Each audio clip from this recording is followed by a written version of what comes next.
মুহাম্মদ সাল্লাল্লাহু আলাইহি সাল্লাম যিনি হলেন সত্যবাদী, যিনি কখনো মিথ্যা কথা বলে না, যিনি হচ্ছেন বিশ্বস্ত, যিনি কখনো ধোঁকা দেয় না, এমন একজন ব্যক্তি আমাকে বলেছেন, ইন্না আহাদাকুম ইজমাউ খালকুহু ফি বাতনি উম্মিহি 40 ইয়াওমান নুতফা সুম্মা ইয়াকুনু আলাকাতান মিসলা যালিক সুম্মা ইয়াকুনু মুদগাতান মিসলা যালিক সুম্মা ইরসালু ইলাইহিল মালাক ফায়ানফুকু ফীহির রূহ ওয়া ইউমারু বিআরবা'i কালিমাতিন বিকাতবি রিজকিহি ওয়া আজালিহি ওয়া আমালিহি ওয়া শাকিয়্যিন আম সাঈদ। রাসূলুল্লাহ সাল্লাল্লাহু আলাইহি সাল্লাম বললেন, তোমাদের অবস্থা কি তোমরা শুনে রাখো, তোমাদের দুনিয়ায় অবস্থা কি তোমরা শুনে রাখো, তোমরা তোমাদের অবস্থান জান্নাতে না জাহান্নামে শুনে রাখো, তোমরা এই দুনিয়ায় কিভাবে এসেছো শুনে রাখো। যখন আদম সন্তান, যখন তাদেরকে রাসূলুল্লাহ সাল্লাল্লাহু আলাইহি সাল্লাম বলছেন মায়ের গর্ভে যখন তারা আসে, মানুষের এই তাকদীর, আল্লাহ সুবহানাহু ওয়া তাআলা যখন একজন মানুষকে মায়ের গর্ভে আসে তখন তারা 40 দিন পর্যন্ত মায়ের গর্ভে শুক্রবিন্দু হিসেবে থাকে, অর্থাৎ 40 দিন একজন লোক শুক্রবিন্দু হিসেবে থাকে। এরপরে পরবর্তী 40 দিন তার রক্তপিণ্ড আকারে ধারণ করে, এরপরে পরবর্তী 40 দিন তা মাংসপিণ্ড ধারণ করে। তারপর একজন মালাককে পাঠিয়ে দেওয়া হয়, তখন ওই ফেরেশতা আসে, ওই মালাক আসে আল্লাহ তাআলার হুকুমে। তখন ওই ফেরেশতাকে বলে দেওয়া হয়, তুমি তার তাকদিরে লিখে দাও ব্যক্তির রিজিক, সে কি কি খাবে তার রিজিক লিখে দাও। ব্যক্তির বয়স, সে কোথায় মৃত্যুবরণ করবে, তার বয়স 60 হবে নাকি 70 হবে নাকি 50 হবে, এটা তুমি লিখে দাও। ব্যক্তির কর্ম, সে কি কি কাজ করবে এটা তুমি লিখে দাও। ব্যক্তির সৌভাগ্যবান নাকি দুর্ভাগা এটা তুমি লিখে দাও। ব্যক্তির সৌভাগ্যবানদের অন্তর্ভুক্ত নাকি দুর্ভাগাদের অন্তর্ভুক্ত এটা তুমি লিখে দাও। আল্লাহি, আল্লাহ তাআলার কসম করে বলছি, যিনি ছাড়া সত্যিকারের কোনো মাবুদ নেই, তিনি আমাদেরকে বলেছেন, ইন্না লা ইয়ামালু বিআমালি আহলিল জান্নাহ হাত্তা মা ইয়াকুনু বাইনাহু ওয়া বাইনাহা ইল্লা যিরা ফায়াসবিকু আলাইহিল কিতাব ফায়ামালু বিআমালি আহলিন নার ফায়াদখুলুহা ওয়া ইন্না আহাদুকুম লা ইয়ামালু বিআমালি আহলিন নার হাত্তা মা ইয়াকুনু বাইনাহু ওয়া বাইনাহা ইল্লা যিরা ফায়াসবিকু আলাইহিল কিতাব ফায়ামালু বিআমালি আহলিল জান্নাহ ফায়াদখুলুহা। তোমাদের কোনো ব্যক্তির তাকদীর, তোমাদের কাজকর্ম দেখলে তোমাদের ভিতরে এমন ব্যক্তি আছে যাকে দেখলে মনে হয় লোকটা জান্নাতি, লোকটাকে দেখলেই মনে হয় লোকটা জান্নাতি, লোকটা জাহান্নামে যাবে না, অথচ তার আর জান্নাতের মাঝে 1 হাত ব্যবধান আছে। 1 হাত যেতে পারলেই সে জান্নাতে চলে যাবে। এমন সময় তার তাকদীরে সে হাজির হয়ে যায়, ফলে সে জাহান্নামীদের কাজ করা শুরু করে দেয়, এই কারণে জাহান্নামে চলে যায়। তোমাদের ভিতরে এমনও ব্যক্তি আছে যাকে দেখলে মনে হয় লোকটা জাহান্নামী, অর্থাৎ জাহান্নামে চলে গেছে, তার আর জাহান্নামের মাঝে 1 হাত ব্যবধান আছে।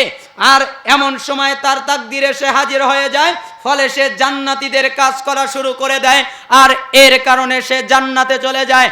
হাদিস বুখারী 3208, হাদিস মুসলিম 2643, হাদিস মিশকাত 82। রাসূলুল্লাহ সাল্লাল্লাহু আলাইহি সাল্লাম এখানে বোঝাতে চাইলেন, তোমাদের কোনো গৌরবের কিছু নেই, তোমাদের কোনো বরত্বের কিছু নেই, তোমাদের আশা ছেড়ে দেওয়ার কিছু নেই, তোমাদের নিশ্চিন্তে বসে থাকার কিছু নেই। তোমরা জানো না, তোমাদের জানাও নেই তোমাদের অবস্থান জান্নাত না জাহান্নাম, তোমাদের জানাই নেই আগামীকাল কি খাবা, তোমাদের জানাই নেই কোথায় মৃত্যুবরণ করবা, তোমাদের জানাই নেই তোমরা সৌভাগ্যবান না দুর্ভাগা, তোমাদের জানাই নেই তোমরা জান্নাতি না জাহান্নামী। অতএব তোমরা ভুলে যেও না। এজন্যই তো এই হাদিসকে বোঝাতে গিয়ে একজন প্রশ্ন করতে পারে, একটা লোকটা জান্নাতীদের কাজ করছে অথচ লোকটা জাহান্নামী, এ কথা হয় কি করে? হ্যাঁ, ঠিকই আছে, একটা লোক সালাত আদায় করছে, তার নিয়ত হচ্ছে মানুষকে দেখাবার জন্য। এজন্যই রাসূল সাল্লাল্লাহু আলাইহি ওয়াসাল্লাম বলছেন, মান সাল্লা ইউরাই ফাকাত আশরাক ওয়া মান সামা ইউরাই ফাকাত আশরাক ওয়া মান তাসাদ্দাকা ইউরাই ফাকাত আশরাক। যে ব্যক্তি সালাত পড়লো মানুষকে দেখানোর জন্য, ওই ব্যক্তি শিরিক করলো। যে ব্যক্তি সিয়াম থাকলো মানুষকে দেখাবার জন্য, সে শিরিক করলো। যে ব্যক্তি সাদাকা করলো মানুষকে দেখাবার জন্য, সে শিরিক করলো। অর্থাৎ এমন একটা ইবাদত যার মাধ্যমে আল্লাহকে খুশি করা যায়, এমন একটা ইবাদত যার মাধ্যমে আল্লাহকে সন্তুষ্ট করা যায়, ওই ইবাদতের কোনো একটা ইবাদত, কোনো একটা আমল যদি মানুষের সন্তুষ্টির জন্য করা হয় তাহলে ওই আমলটা শিরিক হয়ে যাবে। সালাত যদি মানুষকে দেখানোর জন্য হয় তাহলে শিরিক হয়ে যাবে। সিয়াম যদি মানুষকে দেখানোর জন্য হয় তাহলে শিরিক হয়ে যাবে। সাদাকা যদি মানুষকে দেখাবার জন্য হয় তাহলে শিরিক হয়ে যাবে। অর্থাৎ যার মাধ্যমে আল্লাহকে সন্তুষ্ট করা যায় সেটা যদি মানুষকে খুশি করার জন্য মানুষের ভয়ে করা হয় তাহলে শিরিক হয়ে যায়। লোকটাকে দেখে মনে হতো লোকটা নামাজি, কিন্তু মানুষকে দেখাবার জন্য পড়তো। লোকটাকে দেখে মনে হতো দানশীল, কিন্তু মানুষকে দেখাবার জন্য দান করত। লোকটাকে দেখে মনে হতো তাকওয়াশীল, পরহেজগার, কিন্তু মানুষকে দেখাবার জন্য করত। অথবা তার ঈমানে দুর্বলতা ছিল, অথবা তার ইখলাসে দুর্বলতা ছিল, অথবা তার আমলটা শুদ্ধ হয় নাই, দেখে মনে হতো জান্নাতি অথচ লোকটা জাহান্নামী। আবার উল্টা একটা লোককে জাহান্নামী মনে হয়, সে জুয়া খেলছে, সে জিনা করছে, সে নেশাদার দ্রব্য পান করছে, সে এমন কোনো অপরাধ নাই যে করছে না, দেখে মনে হচ্ছে লোকটা জাহান্নামী, কিন্তু লোকটা মৃত্যুর আগেই তওবা করে ক্ষমা চেয়ে আল্লাহ তাআলার কাছে ভালো হয়ে গেল, এই জন্য লোকটা জান্নাতি হয়ে গেল। এজন্য হাদিসটা বোঝাতে গিয়ে হাতেম আল আসম রাহিমাহুল্লাহ বলছেন, শুনে রাখো হে আদম সন্তান, চারটা ঝুঁকিপূর্ণ বিষয়কে যারা ভুলে যায়, চারটা জিনিসকে যারা ভুলে যাবে তারা দুনিয়াতে প্রতারিত হয়ে যায় আর আখিরাতে ক্ষতিগ্রস্ত হওয়া থেকে নিরাপদ নয়। যারা চারটা জিনিস ভুলে যাবে তারা দুনিয়াতে ক্ষতিগ্রস্ত হয়ে যাবে, তারা আখিরাতে ক্ষতিগ্রস্ত হয়ে যাবে। এক নাম্বার ঝুঁকি রূহের জগতে আদম সন্তানকে লক্ষ্য করে যেদিন রব ঘোষণা দিয়েছিলেন আমি কারো পরোয়া করি না, এরা জান্নাতি এরা জাহান্নামী, আমি কারো পরোয়া করি না, এরা জান্নাতি এরা জাহান্নামী, আদম সন্তানের জানা নাই ওই দিন সে কোন দলে ছিল।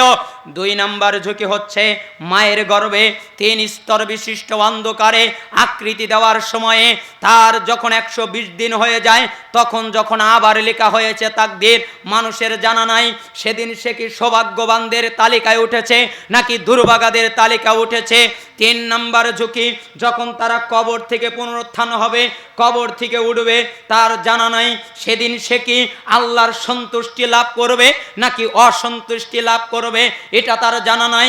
4 নম্বরের ঝুঁকি যখন আদম সন্তান বিচারের মাঠে, বিচারের ময়দানে, বিচারের সামনে তার হিসাব নিকাশের জন্য উঠবে, তখন তার অবস্থা জানা নাই সেদিন কি জান্নাতীদের দলে চলবে নাকি জাহান্নামীদের দলে চলবে। এই 4টা ঝুঁকিকে যারা ভুলে যায় ওরা দুনিয়াতে প্রতারিত হয় আর আখিরাতে ওরা ক্ষতিগ্রস্ত হওয়া থেকে নিরাপদ নয়। অতএব এই 4টাকে আদম সন্তান ভুলে যাবেন না, কখনোই তার জন্য উচিত নয়, কখনো এই 4টা জিনিসকে ভুলে যাবে এটা আদম সন্তানের জন্য সমুচীন নয়। তার একটা রূহের জগৎ, তার একটা মাতৃগর্ভে, তার একটা কবরের ঝুঁকি, তার একটা পুনরুত্থানের ঝুঁকি, তার একটা বিচারের ময়দানের ঝুঁকি। যারা এইগুলোকে ভুলে যায় ওরাই ক্ষতিগ্রস্ত হয়, ওদের পিছনে শয়তান লাগে, ওরাই খারাপ করে, ওরাই হারাম কাজ করে, ওরাই আল্লাহর রহমত থেকে দূরে থাকে। যারা এগুলোকে ভোলে না ওরাই আল্লাহ তাআলার কাছাকাছি থাকতে পারে। রাসূলুল্লাহ সাল্লাল্লাহু আলাইহি সাল্লামের একটা উপদেশ আপনাকে আমি বোঝাতে চাইলাম এভাবে। এবার চলেন যাই এর কাছাকাছি রাসূলুল্লাহ সাল্লাল্লাহু আলাইহি সাল্লাম থেকে আর একটা দেওয়া উপদেশ। আল্লাহর নবীর সাহাবী আব্দুল্লাহ ইবনে উমর রাদিয়াল্লাহু আনহু তিনি বলছেন, আখাযা রাসূলুল্লাহ সাল্লাল্লাহু আলাইহি ওয়াসাল্লাম বিমানকিবি ওয়াকাল, একদিন আল্লাহর নবী সাল্লাল্লাহু আলাইহি সাল্লাম আমার কাঁধে হাত রাখলেন, রাখার পরে বললেন যে হে ইবনে উমর অর্থাৎ আব্দুল্লাহ, কুন ফিদ দুনিয়া কাআন্নাকা গরীবুন আও আবিরু সাবিল, তুমি দুনিয়াতে এমন ভাবে চলাচল করবে যেন তুমি আগন্তুক, যেন তুমি মুসাফির। রাজার মতো চলাচল করো না, বাদশার মতো চলাচল করো না, ক্ষমতাশীলের মতো চলাচল করো না। তুমি মনে করো না আমার ক্ষমতা সবচেয়ে বেশি, তুমি মনে করো না আমি এদেশের রাজা। কে বলেছে তোমার ক্ষমতা? তোমার ক্ষমতা ফিরাউনের মতো নয়, তোমার ক্ষমতা নমরুদের মতো নয়, তোমার ক্ষমতা আগের যুগের রাজা বাদশাদের মতো নয়। তাদের যেই ক্ষমতা ছিল, তাদের যেই ঐশ্বর্য ছিল, তাদের যেই বাহবা দিত, তারা যেই ক্ষমতা নিয়ে চলতো, তারাও মাটির সাথে মিশে গেছে। অতএব তুমি নিজেকে ক্ষমতাশীল মনে করো না, তুমি মনে করো না আমি এ দেশের জন্য চিরস্থায়ী, তুমি মনে করো না আমার জীবনে মৃত্যু হবে না। কুন ফিদ দুনিয়া কান্নাকা গরিবুন আও আবিরু সাবিল, তুমি দুনিয়াতে এমন ভাবে চলবে যেন তুমি আগন্তুক, যেন তুমি মুসাফির। এই গরিবুন শব্দের অর্থ হচ্ছে পথচারী, এই গরিবুন শব্দের অর্থ মুসাফির, এই গরিবুন শব্দের অর্থ ভিনদেশী, এই গরিবুন শব্দের অর্থ অপরিচিত। অনেকেই অনুবাদ করতে গিয়ে বলে যে গরিবের অর্থ যাদের টাকা নাই, যাদের পয়সা নাই তারা গরিব। কি মনে করে যে এখন ওই যে তারা বলেছে যে আদ দুনিয়া সিজনুল মুমিন ওয়া জান্নাতুল কাফির, দুনিয়া মুমিনের জন্য জেলখানা আর কাফেরদের জন্য জান্নাত। তখন এক শ্রেণীর হুজুরেরা এই হাদিসটা বলার পরে তারা বলছে যে মুমিনের জন্য দুনিয়া জেলখানা, এর অর্থ হচ্ছে যারা মুমিন হবে তারা জেলখানায় বেশি থাকবে। কি থাকবে? যারা মুমিন হবে তারা জেলখানায় বেশি থাকবে। কথা বুঝতেই পারে নাই। আলোচনা এখানে স্টপ। আপনাদের সাথে দুটা কথা, তার একটা কথা, এই মজলিসে কেন এসেছেন আপনারা বলেন? বলেন জ্ঞান অর্জন করতে। কার জন্যে? তে বাদাম খান কেন? এলেমের তো মর্যাদা হচ্ছে না। এলেম এত সস্তা নয়, এলেম অনেক দামি ব্যাপার। রাতের পরে রাত জেগে জেগে হাদিস মুখস্থ করতে হয়, হাদিসের উপরে আমল করতে হয়, এরপরে হাদিস বুঝতে হয়, এরপরে ব্যাখ্যা জানতে হয়, পক্ষে বিপক্ষের রায় দেখতে হয়, হাদিস কোথায় কোথায় আছে তা জানতে হয়, হাদিস সহিহ না জয়ীফ তা জানতে হয়, সহিহ হওয়ার কারণ কি, আবার কোনো কারণে জয়ীফ হলে কেন জয়ীফ হয়েছে তা জানতে হয়। এত গবেষণা করে, এত পরে 1 ঘন্টায় কয়েক মাসের গবেষণা দেওয়া হয় বাদাম খাওয়ার সময়।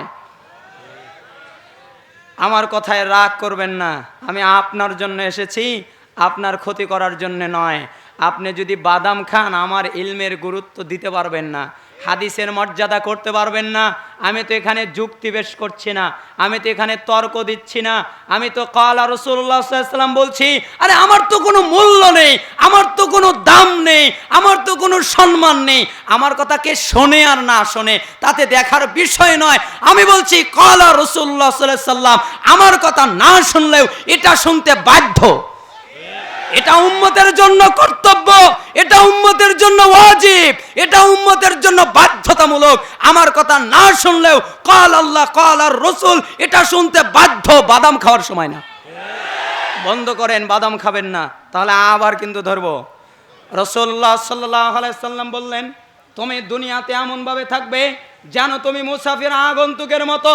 তখন আব্দুল্লাহ ইবনে ওমর তিনি বললেন ইদা আমসাইতা ফালা তানতাদিরিস সাবাহ ওয়া ইদা আসবাহতা ফালা তানতাদিরিল মাসা ওয়া খুয মিন সিহাতিকা লিমারাদিক ওয়া মিন হায়াতিকা লিমাউতিক। শোনো, তুমি যখন সকালে উপনীত হবে তখন আর সন্ধ্যার অপেক্ষা করবে না, তুমি যখন সন্ধ্যায় উপনীত হবে তখন আর সকালের অপেক্ষা করবে না। তুমি যখন সুস্থ থাকবে অসুস্থ হয়ে যাওয়ার আগেই প্রস্তুতি নাও, তুমি যখন জীবিত থাকবে মৃত্যুবরণ করার আগেই তুমি তোমার প্রস্তুতি নিয়ে নাও।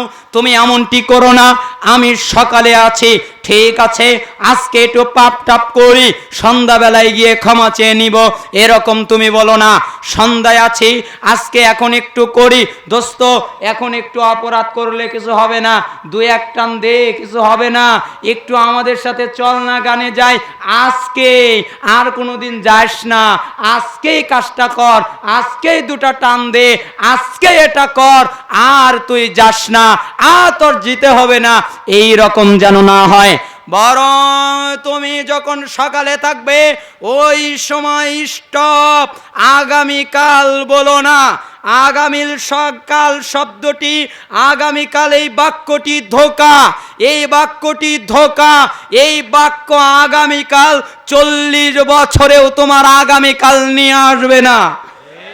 এজন্যই ডক্টর আয়েদ আল কারনি তার তাহাজানের ভিতরে একটা সুন্দর কথা লিখতে গিয়ে লিখেছেন, আগামীকাল এই শব্দটা আমাকে 40 বছর ঘুরিয়েছে, এরপরেও আগামীকাল আসেনি।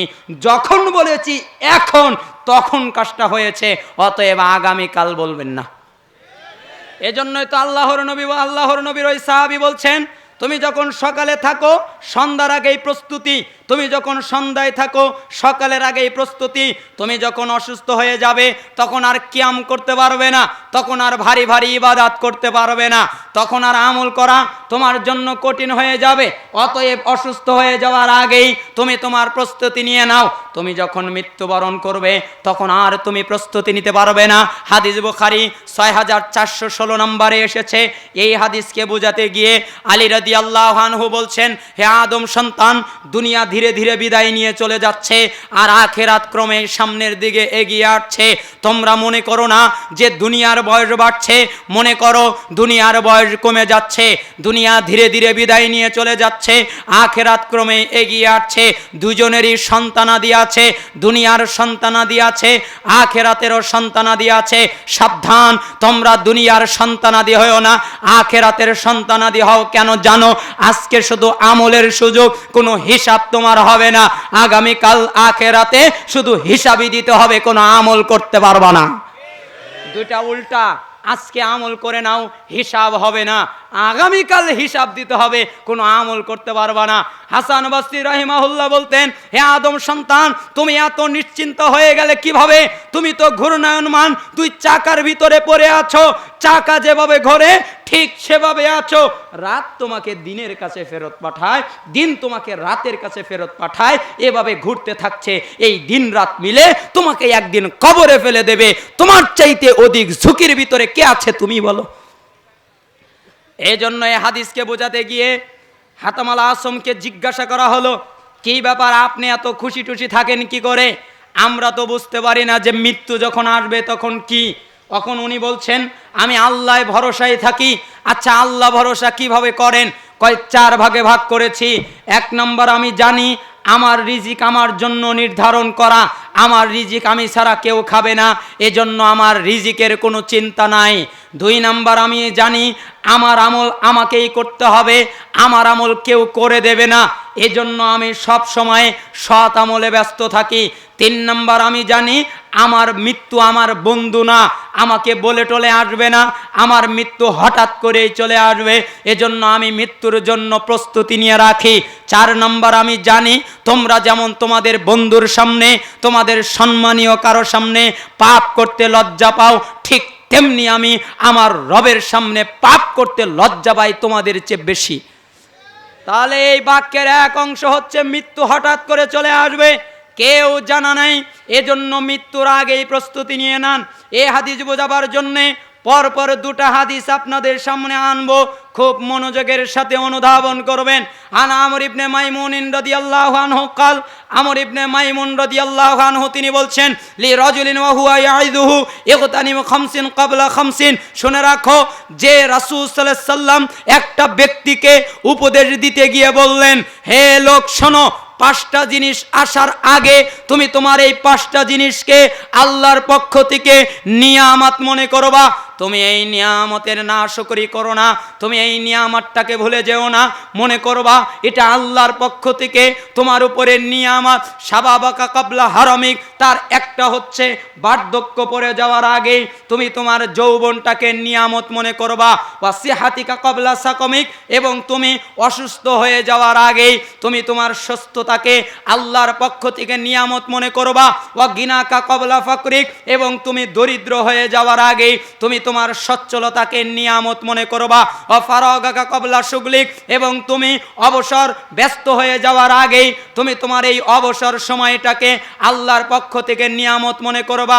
ও হায়াতিকা কবলা মাউতিক, হায়াতিকা হায়াতাকা দুটাই পড়া যায়। ও হায়াতিকা কবলা মাউতিক, এবং তুমি তোমার মৃত্যুবরণ করার আগেই তুমি তোমার এই জীবনটাকে আল্লাহর পক্ষ থেকে নিয়ামত মনে করবা। হাদিসটা খুব ভালো করে অনুধাবন করুন। আল্লাহর নবী বললেন 5টা একটা হচ্ছে নিয়ামত। পাঁচটা জিনিস আসার আগেই, এই পাঁচটা জিনিস আসার আগেই তোমরা এই পাঁচটা জিনিসের মূল্যায়ন করবা। হাদিসের প্রমাণ সুনানুল কুবরা লিন-নাসাই 11832 এসেছে, মুস্তাদরেক হাকিম 7846 নম্বরে এসেছে, শারহুস সুন্নাহ 4021 নম্বরে এসেছে, মুসান্নাফ ইবনে আবি শাইবা 35460 নম্বরে এসেছে, হাদিস সহিহুল জামে 1857 নম্বরে এসেছে, হাদিস সহিহ আত-তারগিব আত-তারহিবের 3355 তে এসেছে, হাদিস মিশকাতুল মাসাবির 5174 নম্বরে এসেছে।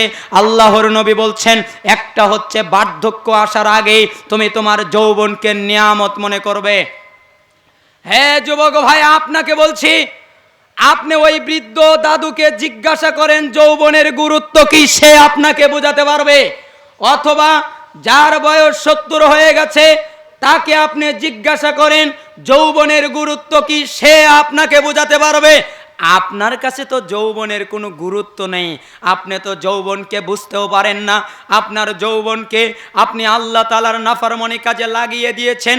অথচ ওই বৃদ্ধ লোকটাকে জিজ্ঞাসা করেন দাদু যৌবনের গুরুত্ব কাকে বলে, সে আপনাকে বোঝাতে পারবে।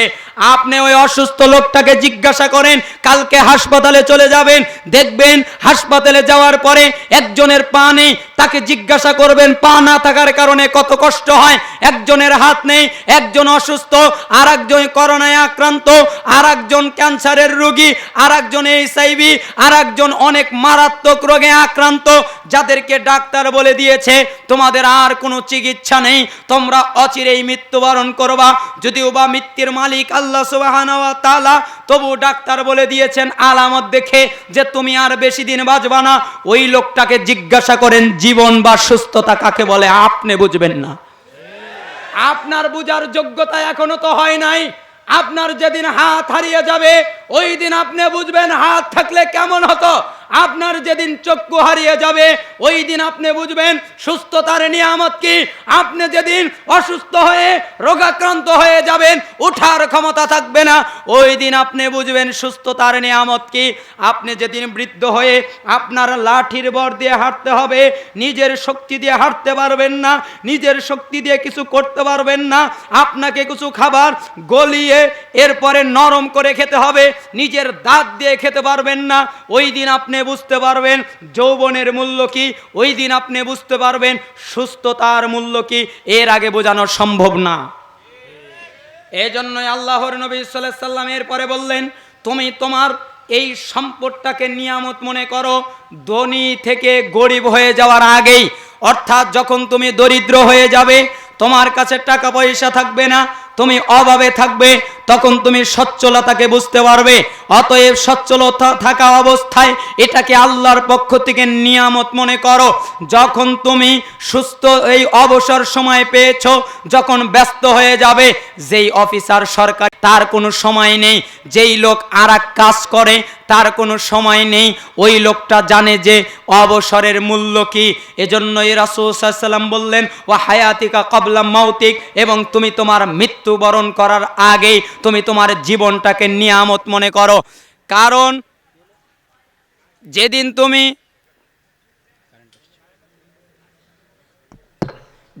তুমি মৃত্যুবরণ করবে ওই দিন আফসোস করে হবে না।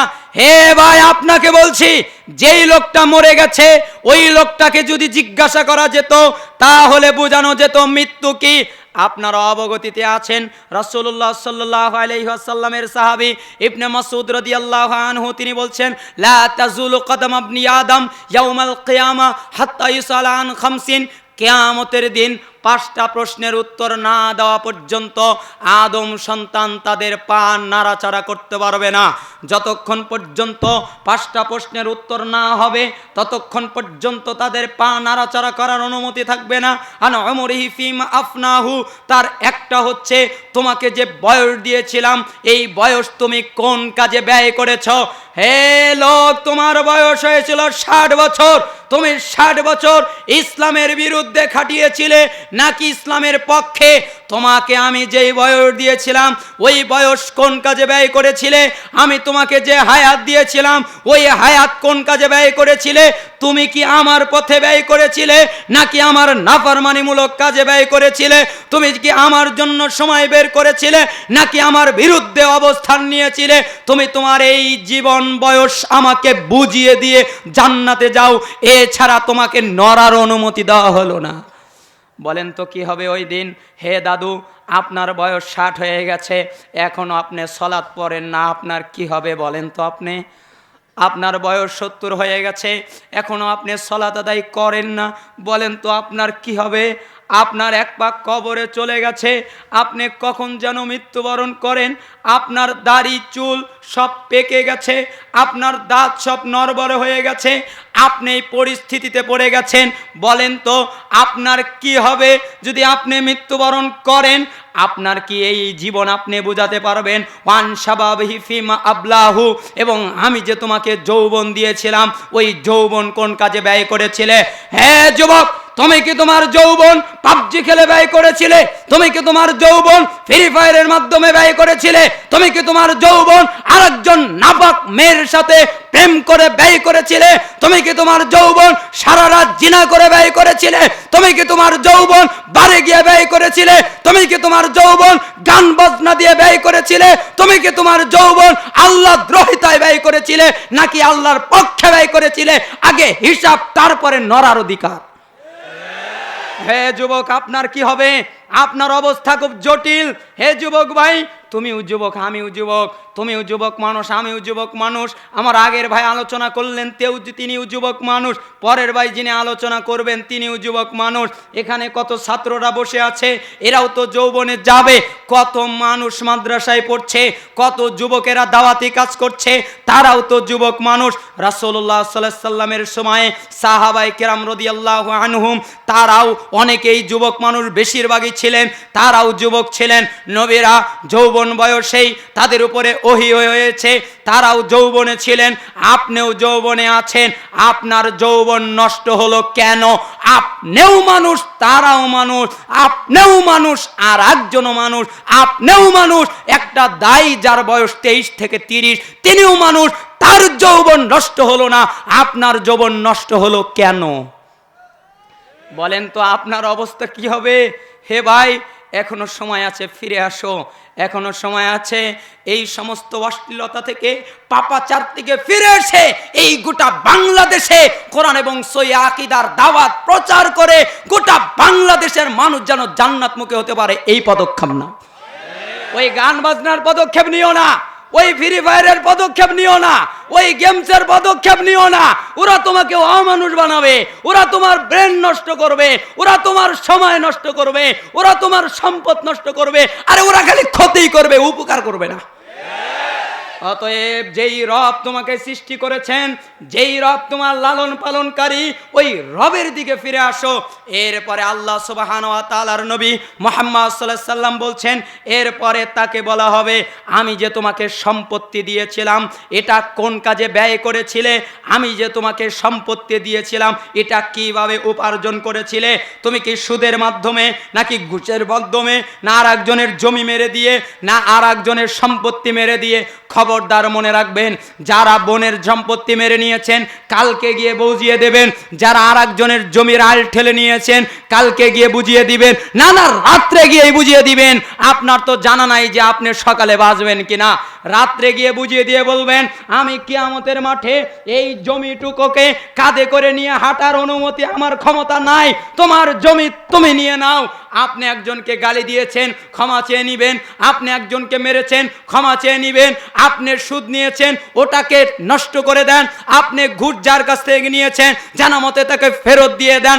আপনি তওবা করে নেন, আমি আর ঘুষের সম্পত্তি, আমি আর সুদের সম্পত্তি, আমি আর মানুষের জমি মেরে নিয়ে, আমি আর মানুষের ব্যবসার টাকা মেরে নিয়ে, আমি মানুষের কিছু মেরে নিয়ে দুনিয়ায় সুখী থেকে পরকালে কষ্টে থাকতে রাজি নই। পারবেন না? এটা ঈমান। মুনাফিকি করেন না বক্তব্যের সাথে, এটা ঈমান। আমি তো গুনাহগার মানুষ, কিছু বলার মতো যোগ্যতা নেই। তারপরে রাসূলুল্লাহ সাল্লাল্লাহু আলাইহি সাল্লামের এই হাদিসের আলোকে এতটুকুই বুঝতে পারি যে এটা ঈমান। রাসূলুল্লাহ সাল্লাল্লাহু আলাইহি সাল্লাম বলেছেন, তুমি তোমার সম্পত্তি কিভাবে উপার্জন করেছে আমারও হিসাব দেওয়া হবে। আমি বক্তব্যের মাঠে বক্তব্য দিচ্ছি, বক্তব্য দেওয়ার কারণে অনেকে আমাকে হাদিয়া দিচ্ছে, টাকা পয়সা দিচ্ছে, আমি সেগুলোকে নিয়ে আমার কাজে লাগাচ্ছি। যদি আমাকে আল্লাহ তাআলা বলেন তুমি তোমার এই বক্তব্য কিভাবে দিয়েছিলে, তুমি কি তোমার আমল অনুযায়ী বক্তব্য দিয়েছিলে, তুমি যা করতে তা কি বলতে, নাকি তুমি যা করতে না তাই বলতে, এরকম যদি প্রশ্ন করা হয় আমিও ফেসে যাব। এর জন্যই তো রাসূল সাল্লাল্লাহু আলাইহি সাল্লাম শেষের বাক্যে বললেন ওয়ামাদা আমিলা ফিমা আলিমা, এবং তাকে 5 নম্বর প্রশ্ন করা হবে, আমি যে তোমাকে জ্ঞান দিয়েছিলাম ওই জ্ঞান কোন কাজে লাগিয়েছিলে? তুমি জানতে ঘুষ খাওয়া হারাম, তুমি কি ঘুষ খাওয়া বন্ধ করেছিলে? তুমি জানতে সুদ খাওয়া হারাম, তুমি কি সুদ খাওয়া বন্ধ করেছিলে? তুমি জানতে টাকনুর নিচে কাপড় পরা হারাম, তুমি কি টাকনুর নিচে কাপড় পরা বন্ধ করেছিলে? তুমি জানতে তোমার পরিবার বেহায়া বেপর্দায় চললে তুমি দায়ুস হবে, জাহান্নামে যাবে, তুমি কি তোমার পরিবারকে বেহায়া বেপর্দা থেকে সাবধান করেছিলে? তুমি জানতে এটা পাপের কাজ, ওটা পাপের কাজ, তুমি জানতে গান বাজনার কারণে গুনাহ হয়, কানে আগুনের সীসা গলিত করে ওই পানি দিয়ে দেওয়া হবে, তুমি জানতে এটা করলে আল্লাহর নাফরমানি হয়, তারপরেও তুমি সেটা করলে কেন? জানতে ওই জানা অনুযায়ী আমল করলে না কেন? এর জবাব দাও। যদি জিজ্ঞাসা করা হয়, অফিসের বস যদি বলে তুমি জানতে যে এই সাইন করলে এটা হয়? হ্যাঁ জানতাম। তুমি জানতে এই সুইচ এখানে দিলে এটা হয়? জানতাম। তো উল্টা করলে কেন? তখন তার কত না রেষারেষি হয়ে যায়, কত জবাবের সম্মুখীন হতে হয়। তাহলে বলেন তো ওই বিচারের মাঠে কি হবে? এই হাদিস বর্ণনা করেছেন তিরমিজি 2416 নম্বরে, হাদিস মিশকাতের 5171। আল্লাহ তাআলা যেন আমাদের বুঝে তৌফিক দান করেন। আপনারা এই হাদিসগুলোকে হৃদয়ে গেঁথে নেবেন। রাসূলুল্লাহ সাল্লাল্লাহু আলাইহি সাল্লামের এই বাক্যগুলো খুবই গুরুত্বপূর্ণ এবং জরুরি। রাসূলুল্লাহ সাল্লাল্লাহু আলাইহি সাল্লাম থেকে দেওয়া 3 নম্বর উপদেশ, 2টা উপদেশ দিতে গিয়ে আমার অনেক সময় চলে গেছে।